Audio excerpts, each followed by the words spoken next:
Creed en sus profetas. Viernes 19 de abril 2024. Ezequiel 25. Otra profecía contra Amón. Entonces vino a mí la palabra del Señor diciendo: Oh hijo de hombre, pon tu rostro hacia los hijos de Amón y profetiza contra ellos.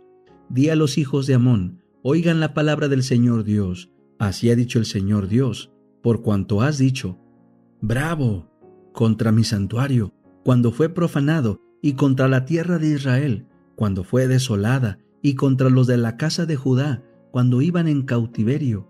Por eso, he aquí que yo te entrego como posesión a los hijos del oriente. Ellos pondrán en ti sus campamentos y colocarán en ti sus moradas. Comerán tus frutos y beberán tu leche. Convertiré a Rabá en pastizal para camellos, y a las ciudades de Amón en un lugar donde se recuesten las ovejas. Y sabrán que yo soy el Señor. Pues así ha dicho el Señor Dios: porque golpeaste con tu mano y pisoteaste con tu pie, gozándote con todo el despecho de tu alma contra la tierra de Israel, por eso, he aquí que yo extenderé mi mano contra ti, y te entregaré a las naciones para ser saqueada. Te eliminaré de entre los pueblos, y te destruiré de entre los países. Te destruiré y sabrás que yo soy el Señor. Profecía contra Moab. Así ha dicho el Señor Dios, por cuanto Moab y Seir han dicho: He aquí, la casa de Judá será como las demás naciones. Por eso, he aquí, yo abro el flanco de Moab desde las ciudades de su frontera, la gloria del país, Bet-Jesimot, Baal-Maón y Kiriataim. Lo entregaré junto con los hijos de Amón, a los hijos del oriente, como posesión, para que no haya más memoria de los hijos de Amón entre las naciones.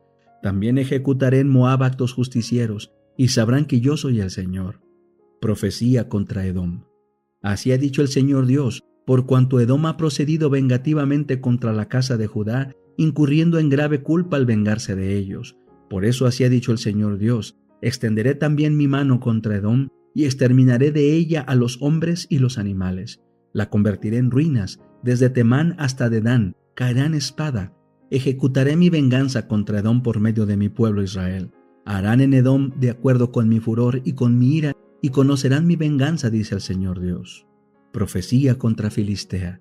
Así ha dicho el Señor Dios: por cuanto los filisteos procedieron vengativamente y tomaron venganza con despecho del alma, para destruir a causa de una perpetua hostilidad, por eso así ha dicho el Señor Dios: he aquí yo extenderé mi mano contra los filisteos, exterminaré a los quereteos y haré perecer a los sobrevivientes de la costa del mar.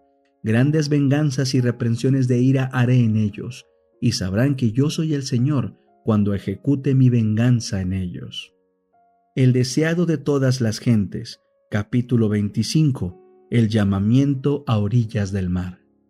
En su sermón, Jesús tenía presentes otros auditorios, además de la muchedumbre que estaba a orillas de Genezaret.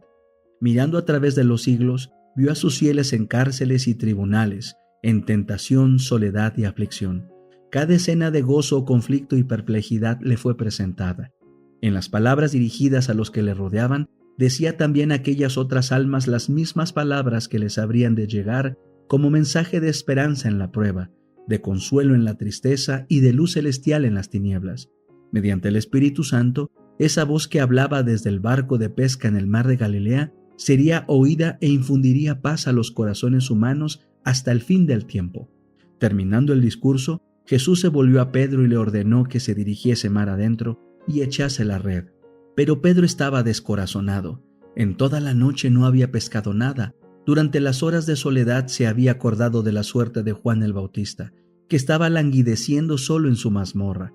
Había pensado en las perspectivas que se ofrecían a Jesús y sus discípulos, en el fracaso de la misión en Judea y en la maldad de los sacerdotes y rabinos. Aún su propia ocupación le había fallado, y mientras miraba sus redes vacías, el futuro le parecía oscuro. Dijo: Maestro, habiendo trabajado toda la noche, nada hemos tomado, mas en tu palabra echaré la red. La noche era el único tiempo favorable para pescar con redes en las claras aguas del lago. Después de trabajar toda la noche sin éxito, parecía una empresa desesperada echar la red de día. Pero Jesús había dado la orden, y el amor a su maestro indujo a los discípulos a obedecerle. Juntos, Simón y su hermano dejaron caer la red. Al intentar sacarla, era tan grande la cantidad de peces que encerraba que empezó a romperse. se vieron obligados a llamar a Santiago y Juan en su ayuda. Cuando hubieron asegurado la pesca, ambos barcos estaban tan cargados que corrían peligro de hundirse. Pero Pedro ya no pensaba en los barcos ni en su carga. Este milagro, más que cualquier otro que hubiese presenciado, era para él una manifestación del poder divino. En Jesús vio aquel que tenía sujeta toda la naturaleza bajo su dominio. La presencia de la divinidad revelaba su propia falta de santidad.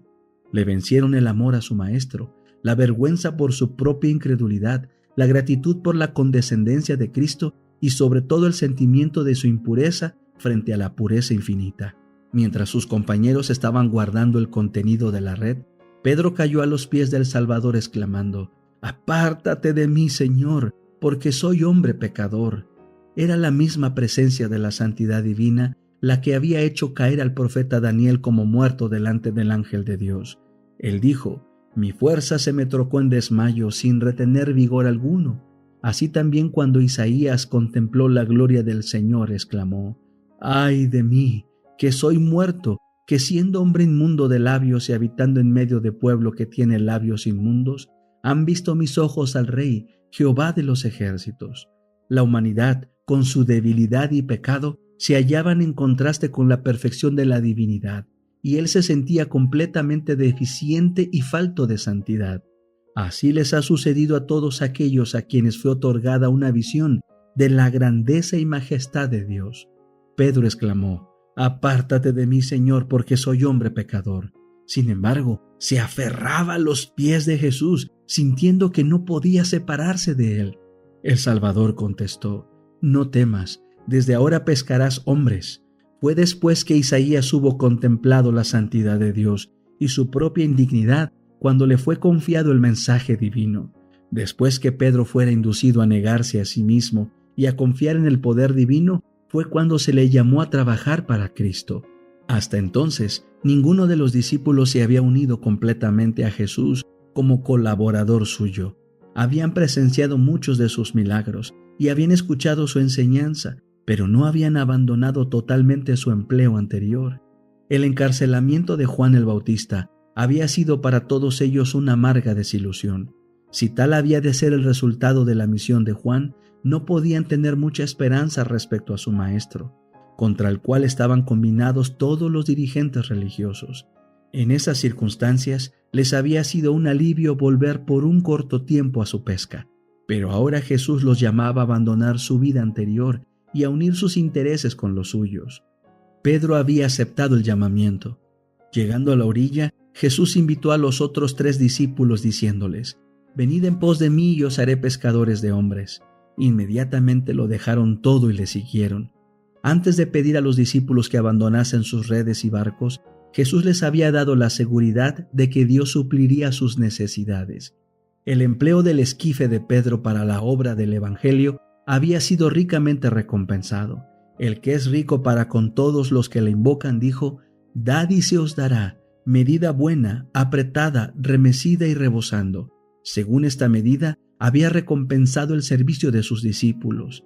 Todo sacrificio hecho en su ministerio será recompensado conforme a las abundantes riquezas de su gracia.